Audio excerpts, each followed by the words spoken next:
beautiful?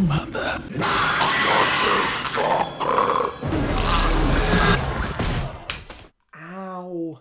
So, Disney Plus has just dropped Prey, the 5th installment in the Predator franchise, 7th if you count Alien vs Predator, which I do.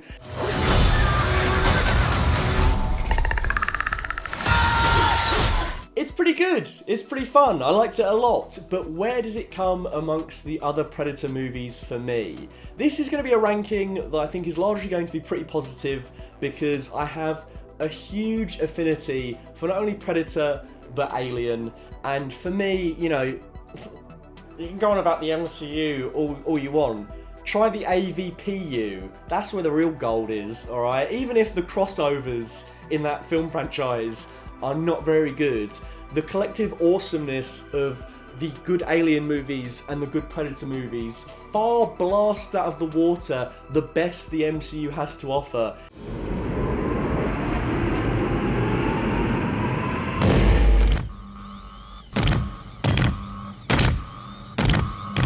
Get away from her, you bitch! Fucking A. Fuck the DCEU, fuck the Dark Universe, fuck the View Askew universe. Fuck that fucking world, and my new band is called Siskill. Fuck the MCU, the AVPU is the best cinematic universe of all time. Dylan!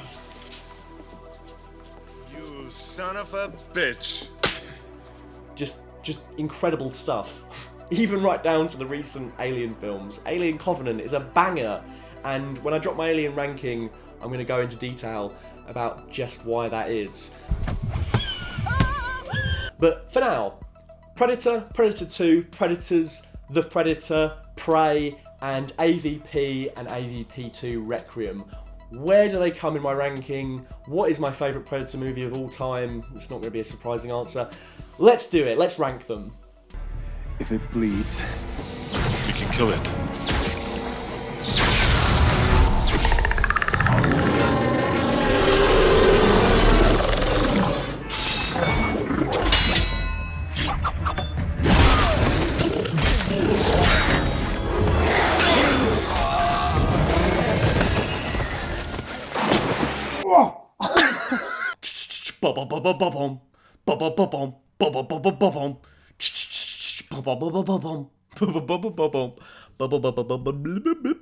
Do it!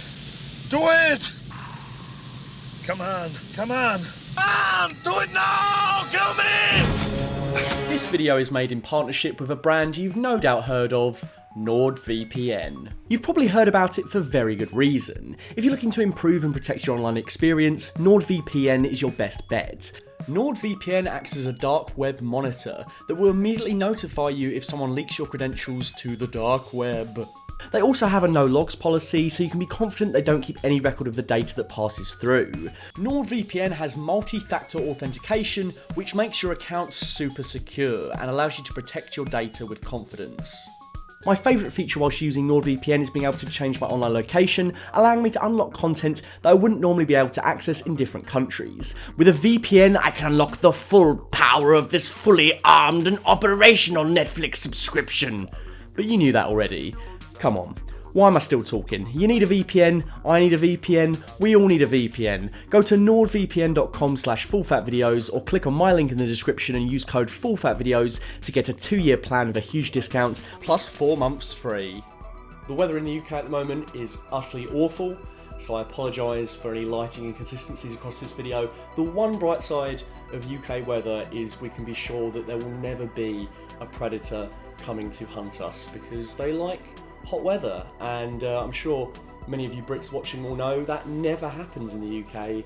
So at number 7, to no surprise, is AVP2 Requiem. Easily the worst of all of these movies. I'd say this is probably the only one that I don't think you can salvage any fun out of. It's a terrible movie, there's no characters, the spectacle is woeful. I'd say like the only really worthwhile thing about this is we get our first live action Predalien. Obviously it popped up at the end of AVP, and then it follows on into this movie. We get to properly see a fully grown Predalien, and the way it plants eggs in people is obviously gross and disgusting, and probably the only memorable part of this movie, other than seeing the Predator homeworld and seeing that nerd get beaten up at the start over some pizzas. Bloody nerds, eh? Yeah, not really too much to say about this one. It's a piece of shit. I'm not leaving you.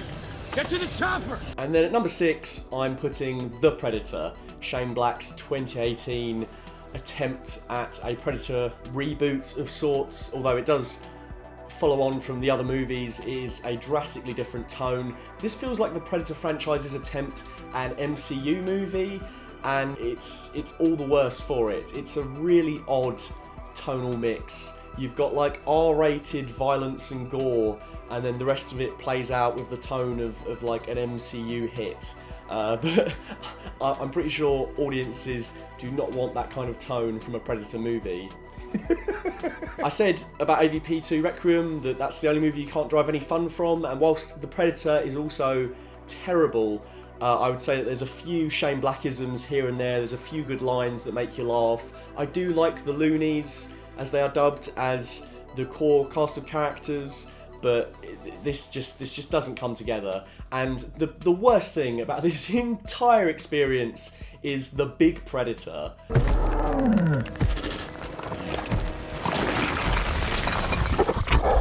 Who signed off on that? It would shock me to no end if Shane Black came up with the big Predator, because it just reeks to me of studio interference. It sounds like an executive going like, well, the alien has a big alien, so why don't we give the Predator a big Predator? That'll be great. Big Predator. Big Predator. Want big Predator in movie. It's just undeniably awful, and it makes no sense. I remember when one of the trailers for the movie came out revealed that there was going to be this gigantic Predator, I wept. I was like, oh no, this is not going to be good, is it?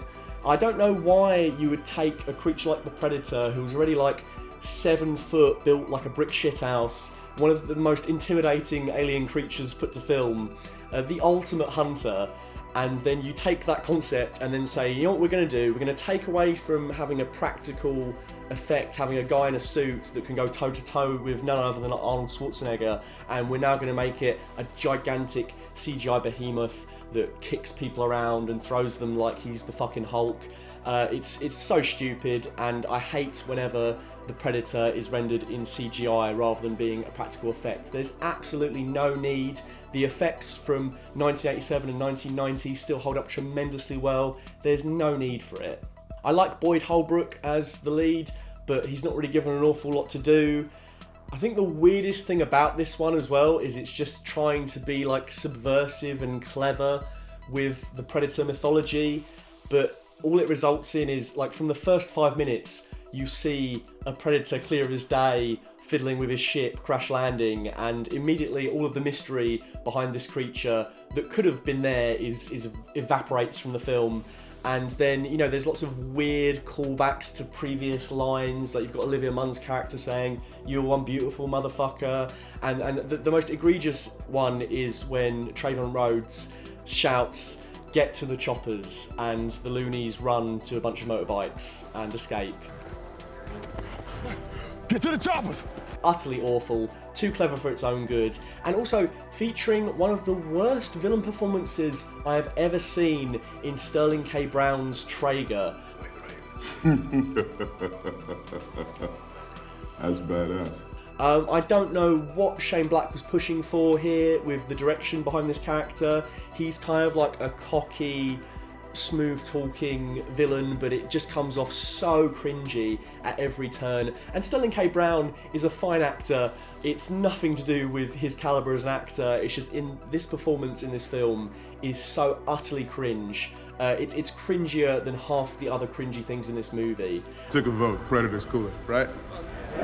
Fuck yeah. And then to top it all off, there's an ending where the Predators drop off an Iron Man suit to the humans to help them fight more Predators, because apparently there's also good Predators that want to save Earth. Just an absolute mess, and the technology of the dubbed Predator Killer suit is so far and away outside anything we've ever seen in the Alien vs Predator universe. Like, when have we ever seen a nanotech exoskeleton like that? And it's also technology that you think the Predators would find useful, because these guys aren't like bulletproof or anything like that. If they can make a Predator Iron Man suit with massive nanotech rifles popping out of their backs, why don't they wear them themselves? It's really odd.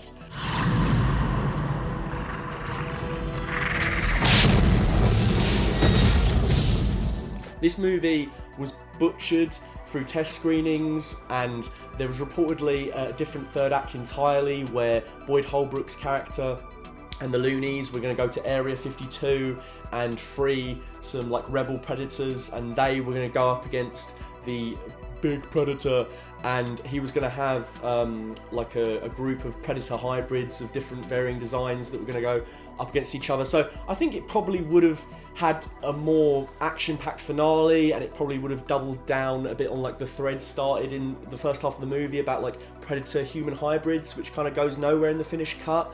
You want to know if someone fucked an alien? But I still don't think we were ever going to get a good movie out of this. It's just trying to be too subversive, too clever for its own good. The Shane Black style that we've become accustomed to, like Kiss Kiss Bang Bang, The Nice Guys, and to a lesser extent Iron Man 3, just does not work for Predator. And yeah, it's just an absolutely muddled package. But at least, thank God, we did not get Dutch turning up at the end of this movie, or even more bizarrely, a time-displaced Ripley and Newt. That was what was going to be in the pod, instead of either Dutch or the Predator Killer. Why the hell would Ripley be known as a Predator Killer when she's never faced one on screen? Why would you even court the idea of Ripley being in the Predator movies? Sigourney Weaver has publicly said millions of times that she thinks Alien vs Predator is a terrible idea and she wants nothing to do with it. So I can't imagine what would have happened had that ending originally been finalised, because I think it would have been one of those embarrassing moments where they teased Ripley and then it went nowhere, because obviously we are never getting a sequel to The Predator, thank the Lord. And at number 6, I would put Alien vs Predator. James Cameron, at the time of this movie's release, said it was his third favourite Alien movie. And I can kind of see where he's coming from, even though I don't agree. Maybe it would be a stretch to say that it's underrated. I wouldn't say it's underrated, but the mauling it gets, I think, sometimes is unfair. Like, yes, it's pretty stupid. Then why bring it? Same principle as a condom. I'd rather have one and not need it than need it and not have one. But I think Paul W.S. Anderson, at his best, is a discount James Cameron. There's always some really well done practical effects in his films, and some decent action sequences that are well framed and choreographed. And I particularly like in this film the way that they blend the practical effects of like the Alien Queen with the CGI double. The way that cuts back and forth, I think, is really effective, and it's CGI when it's used right, in that it enhances a practical effect, and you can't quite tell in between shots sometimes what's the practical Alien Queen and what's the digital Alien Queen. So I think that's pretty sweet. Also, there's a pretty sweet throwdown between a Predator and an Alien in the second act.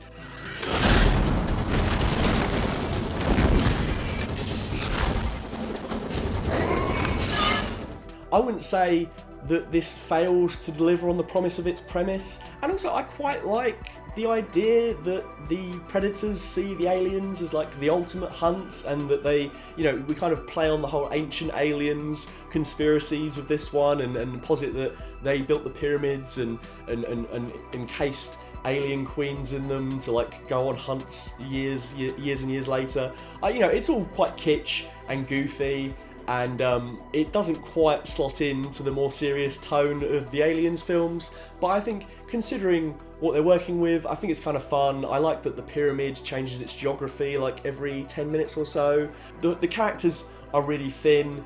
The main character is just a stand-in for another Ripley, granted, and I understand why people think it's like incredibly goofy that the Predator teams up with her halfway through the movie, but at the same time, I kind of always like when the Predators are kind of defined a bit more as like anti-heroes than out-and-out villainous aliens. Like, they have a society, they have like honor codes and clans, and you know, like, we establish at the end of Predator 2 that if you were to kill a Predator, they will gift you with a trinket and not murder you on sight. So we've already established that you can have Predator-human interactions that don't end in bloodshed. I'm kind of okay with it, and I think there's some sweet action in this one. I think it's pretty watchable, and you know, it doesn't reach the heights of the best that Alien can be and the best that Predator can be. It doesn't reach the heights of the Alien vs Predator games and comics, which I wish they'd drawn from more when they made the Alien vs Predator films, but I still think it's a fun time. I don't think Alien vs Predator should be dead. I'm in the Shane Black camp. I think, like, you know, if they announced another Alien vs Predator movie, I think I'd be one of the few people that would be like, yeah, why not?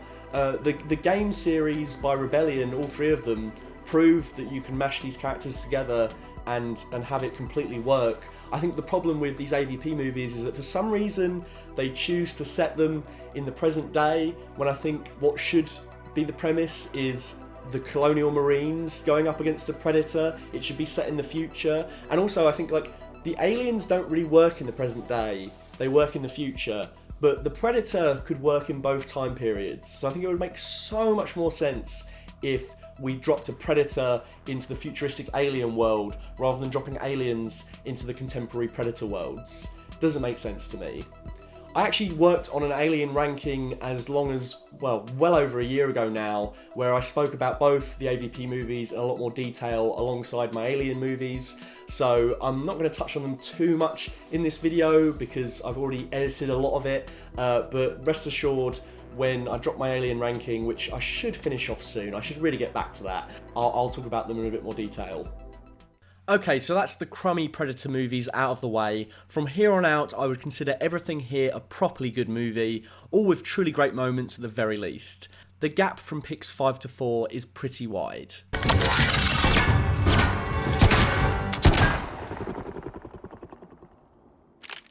Here's where we get controversial. At number 4, I would put Prey. And I just want to say right off the bat, I don't dislike this movie. I think it was really strong. I think it was a lot of fun. I just simply prefer the other Predator movies slightly more in spite of their flaws. I think Amber Midthunder is great as the lead.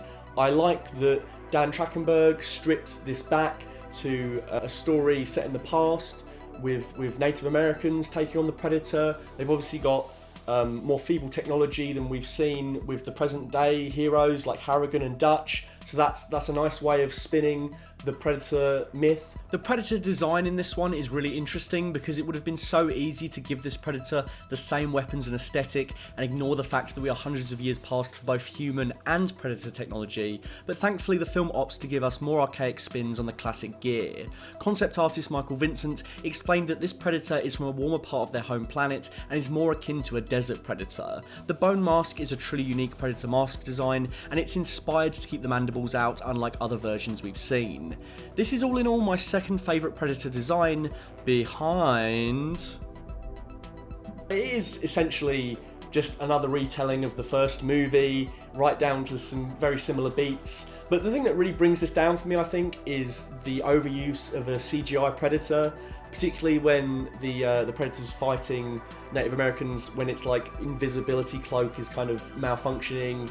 I wasn't really into that. As I said earlier with the big Predator, I really don't go in for CGI Predator. I think it's so unnecessary. Like, the characters are not that much bigger than ordinary humans. It's more than acceptable to get a guy in a suit. And when it is a guy in a suit in this movie, I think the action is really awesome, but then it has the added problem that whenever it's the CGI Predator, he moves much quicker and in a much less natural way compared to the practical action scenes, so I don't think that goes together too well.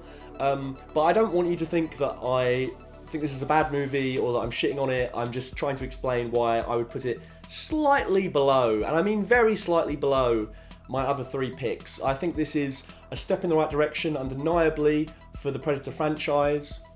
I think you could get a lot of mileage out of exploring different time periods. I've seen a lot of chatter online about like visiting feudal Japan, and I think that would be cool. I'm smarter than a beaver. There is some clunky dialogue here and there, like when Amber Midthunder says, "I'm smarter than a beaver." That made me cringe. And, you know, once again, as with the Predator, there's a few line callbacks that I just think are unnecessary. Like, we don't need to hear, "If it bleeds, we can kill it." I personally, I don't get a kick out of those kinds of things. I much prefer musical callbacks. So I'm not so big on characters wink wink nudge nudging to the audience and saying things that would have no significance to them but have significance for the audience. But yeah, I think the arc in this for the lead of trying to you know, prove that she is a hunter and she is valuable to her family is potent, and I enjoy it. It's a really serviceable entry in the Predator franchise, and I hope, you know, given the success of it, that we can not only get more Predator films, but more Predator films in the cinema. Because I was watching this in my living room, and I'm starting to sound like a broken record with this whole like, oh, I don't want to watch things on streaming versus in the cinema, but come on. Predator belongs on the big screen, and I for sure know that a lot of the action sequences would have had that much needed punch to them if I'd seen it in a big screen with an incredible sound system. But instead, you know, it's locked on Disney Plus because of the great Fox takeover of 2018, and that is a huge shame. RIP 20th Century Fox. 20th Century Studios is not 20th Century Fox. That is just Disney with a new coat of paint. Okay, so now you're probably already typing angrily in the comments saying, "I can't believe you put Predator 2 and Predators above Prey. Prey was so awesome." Yeah, Prey was pretty awesome. I enjoyed Prey a lot. And Predator 2, which comes in at number 3 here, is an incredibly flawed movie. The characters are so thinly sketched, even including Danny Glover's Harrigan, and the characters in Prey are much better realised. It's a much more cohesive movie, but I've got a real soft spot for Predator 2, and I would feel harsh putting it any lower here. No one requests to come down here unless they're looking for a reputation. There's no room for showboats or anyone looking to prove themselves. It's a bit of a mess in the first half, but the second half of the movie, starting with the train massacre, moving into Gary Busey's incredible performance as Peter Keyes. Grab a seat. Enjoy the show. This is history. Ripping off the scene from Aliens where they're trying to take down the Predator whilst Harrigan is watching on from computer screens is brilliant, and then that moves into an epic rooftop battle between Harrigan and the Predator.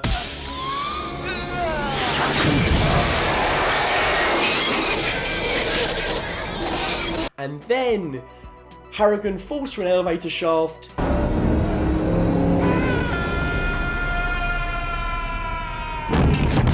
into a Predator spaceship. And for 1990, you gotta look back and think, this is the first time we saw a Predator ship. It's the first time we got confirmation that the aliens existed in the same universe. There's a Xenomorph skull in the trophy room. It's the first time we saw loads of Predators en masse.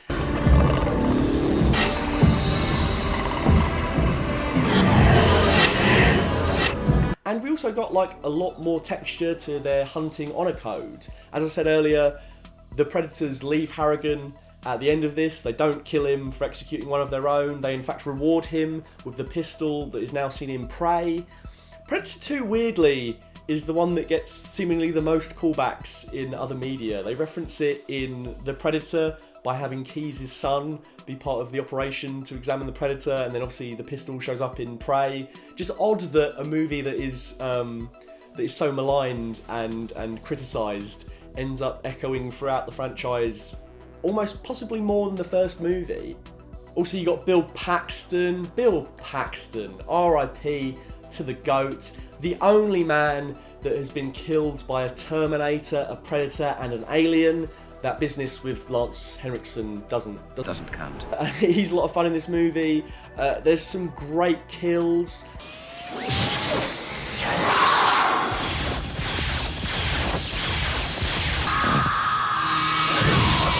The cut where King Willie is decapitated.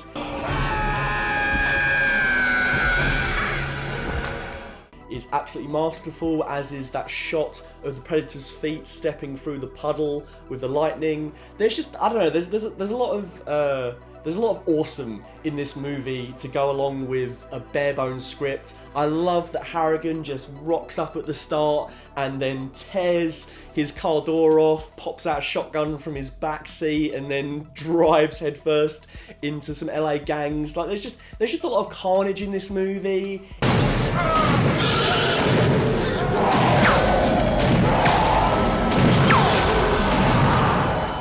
It relies on practical rather than CGI, and I mean, obviously, you know, the nature of the time it was made, but I still see that as a plus. And yeah, I just think some of the action is really well done.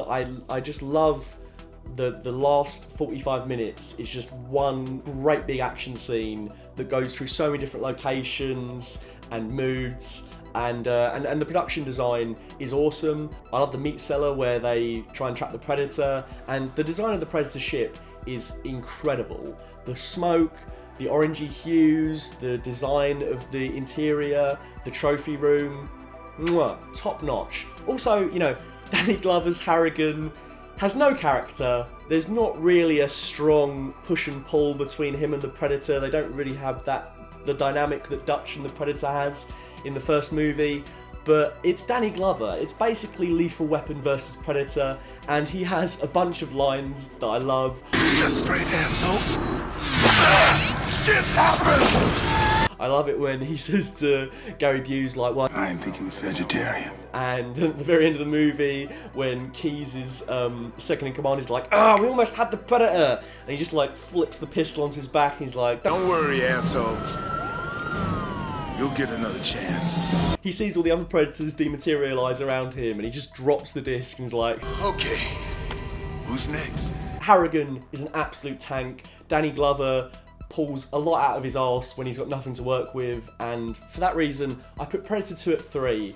I have a huge soft spot for it. It's a worse made movie than Dan Trachtenberg's Prey, but I grew up with these movies and I've got a huge affinity for them. Don't try and guess the psychology behind me liking this movie, because I know I'm going to get comments like, "Oh, you've got just like nostalgia goggles on for Predator 2. Maybe I do, guys. Maybe I do. But I'm fine with that, and I really enjoy it. And if you were really to sit me down, put a gun to my head and say, do you want to watch Predator 2 or Prey? I'd say Predator 2. I'm sorry, I really would. Yeah, maybe I'll get lucky and fall. So yeah, at number 2, we have another movie that has been oft-criticised and kind of flopped critically and commercially at the time in 2010's Predators. Now, 2010's Predators was a movie that I was bitterly disappointed by when I first saw it in the cinemas back in the day, but I think that had less to do with the film as a whole and more to do with the way it was marketed. They said it was going to be like the Predator franchise's answer to Aliens, and obviously it's nowhere near as good as that. And you know, when you're a teenager that loved the Alien and Predator films and you're reading up all this stuff about it, it's hard not to get like huge expectations for it. Also, they really done fucked up in the trailer when Adrian Brody got like a million different Predator laser sights on him at once, because when I was a kid that sent me absolutely fucking wild. I was so hyped to see that many Predators in combat. We hadn't seen that many Predators even in the AVP movies. We hadn't seen that many Predators since Predator 2. So that was incredibly exciting. And then in the finished cut of the film, it's not even 3 laser sights, it's just 1! Like, that was so incredibly disappointing. And I think that really soured my taste for the film. Also, just as a kid, a minor gripe with this movie is that they kept saying it was an alien planet, but it just looks like any other human jungle. Although, upon rewatching it years later, it's obvious why they did that, and that is because the idea that they are on an alien planet is a reveal half an hour into the movie, and the characters deduce that, so it actually plays into the plot quite nicely. Predators, I think, undeniably has the best premise of any Predator sequel that has ever come out. Robert Rodriguez came up with the idea for this back in the 90s, but Fox kind of were lukewarm on it. I think it is both a worthwhile homage to the original Predator movie whilst also offering something new.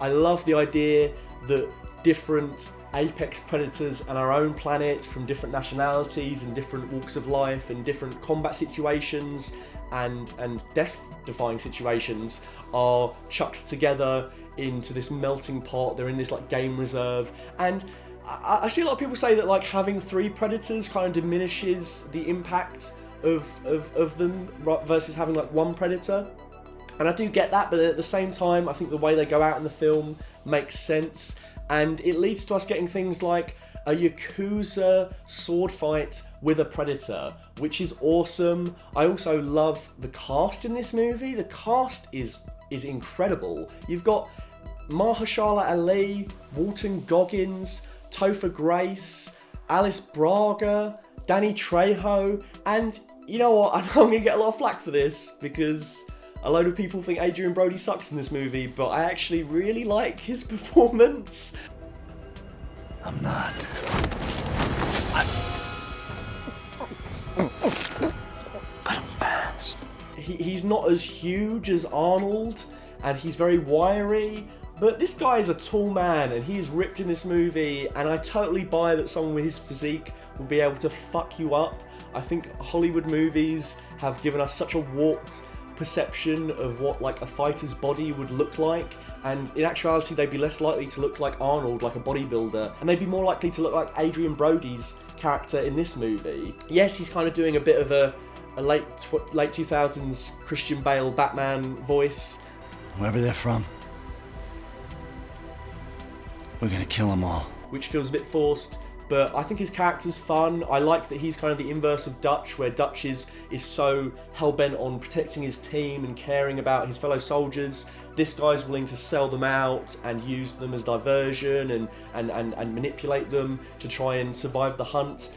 And I like the way him and Alice Braga end up as a unit at the end. And I like the fight at the end, and I think it's a nice inverse for him to use heat to obscure the Predator's vision rather than trying to cloud his own heat signature. Plus, that I always love an edit where they just repeat the same action again and again to emphasize it. You know, give me a bit of that John Woo shit any day of the week.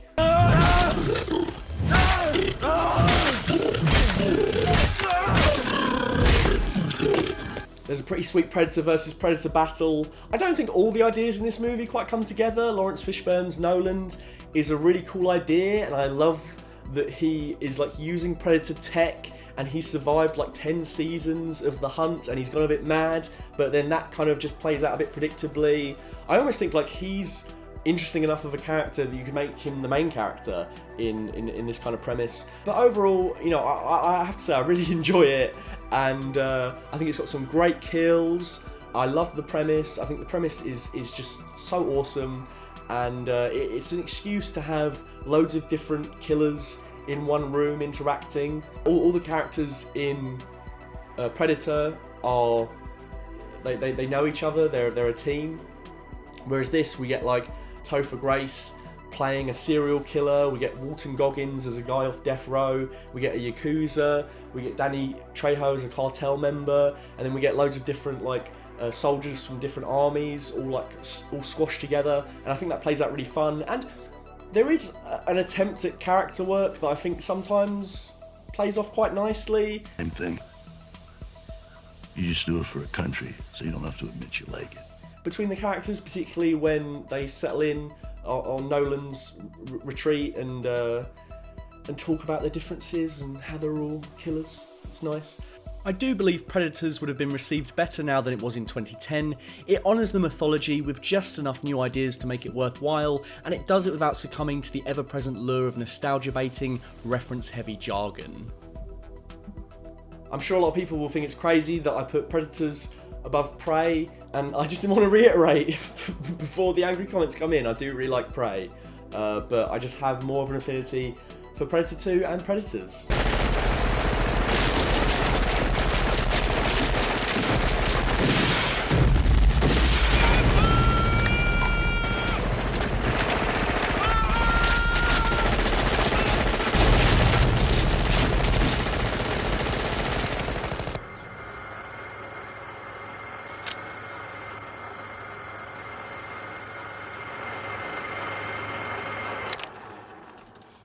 That was so fucking awesome.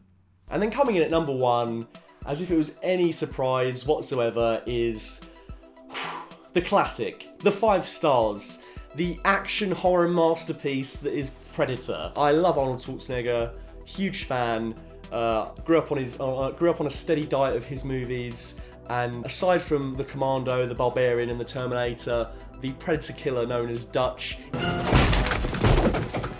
Knock. is one of his most iconic roles. What do you need us for? Because some damn fool accused you of being the best. It's got one of the best meetings between 2 old friends ever in cinema history. Dylan! You son of a bitch. What's the matter? The CIA got you pushing too many pencils? Oh, just fucking A. Fucking A. Arnold throwing a fucking machete into some guy and then saying, "Stick around." Stick around. Like, this is fucking 5-star cinema right here, guys. All the iconic lines are in this one, and they're iconic for a reason. I love that we get to see the team and how they operate together and how badass they are in the first act, only to see them get absolutely annihilated and torn to shreds and picked off one by one and lose their minds as their egos are utterly humbled by this predator. A fucking alien. Not only do we love the entire cast of characters, but they all go out in the most epic, metal ways possible at the hands of the Predator. Blaine takes a full blaster bolt to his back and loses an entire chunk of his torso in the process. Dylan and Max stalk the Predator themselves, and there's that eerie shot of the Predator cloaked in the distance, only for the pair of them to get utterly annihilated. And we get a fantastic cut revealing Dylan has actually had his arm severed. Billy has possibly the coolest death in the whole movie, deciding to take up a final stand against the Predator, cutting his own chest, and the best part is we never know how long he lasted against the Predator. This is also the best Predator design bar none. There's tons of cool masks that have been added to the canon in many forms of media, but this mask is the sleekest, the coolest, the best, plus the Predator's athletic build looks way better than the roided Predator look, and God forbid, the big Predator. This Predator also has the best look on his face out of all the other Predators. It's so fucking smug. Look at those eyeballs, and that kind of grin he has going on. Fantastic. It's an absolute thrill ride. And I think it does such a good job of placing the 80s action archetype that is, you know, the Arnold Schwarzenegger type action hero. Huge muscles, nigh invulnerable, huge weaponry.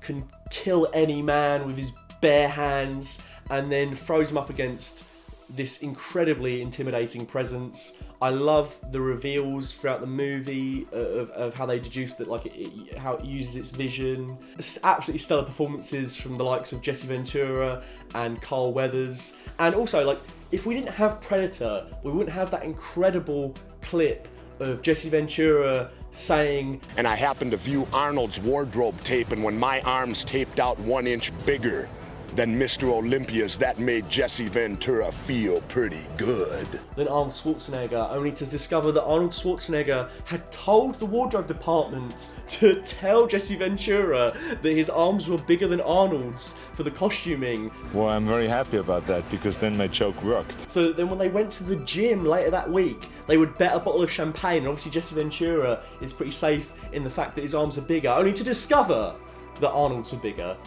2 days later, and he says, "You know something, Arnold? We should measure our arms. Who has bigger arms?" I said, "Of course we should." I said, "Let's bet a bottle of champagne." He says, "Of course we should." And then we measured it, and my arm was 3 inches bigger than his. What the fuck? Just beautiful. Like, what an absolute stud. I'm a stud. I'm ballsy. The fight at the end is absolutely fucking epic, where Arnold just covers up in mud and lays a load of traps and then roars into the night, waiting for the Predator to come and get him.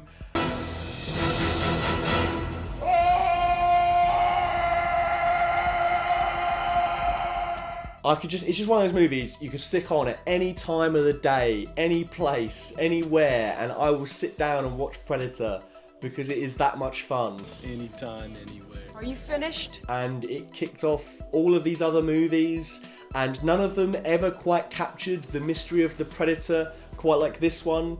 All the sequels are working backwards from the fact that we know what the Predator is now, but I still think, you know, like movies like Predators and Prey still kind of reintroduce mystery to the mythos again, whereas, you know, something like Predator 2, we're just watching Harrigan find out things that we already know from the first movie. So this one is the one that really gets that right, and the drip-fed process of information of learning about this hunter and learning what they can and can't do and how Arnold's going to stop him is just so fun.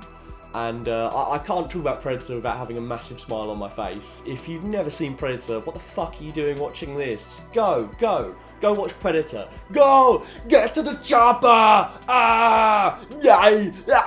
I know now why you cry, but this is something I can never do. Let off some steam, Bennett. What have you been feeding that thing? Blondes? Just absolute king. Oh my god. He's one of those celebrities I will shed a tear when he passes. Mr. Arnold, the King, Mr. Olympia, Mr. Universe himself, the Commando, the Terminator, the Dutch, the Kindergarten Cop. I smoke my stogie anywhere I want. What a man. I don't have to find a hideout place like you. If you'll excuse me, I'm just going to go look up pictures of Arnold on the internet and slowly cry. I'm like getting the feeling of coming in.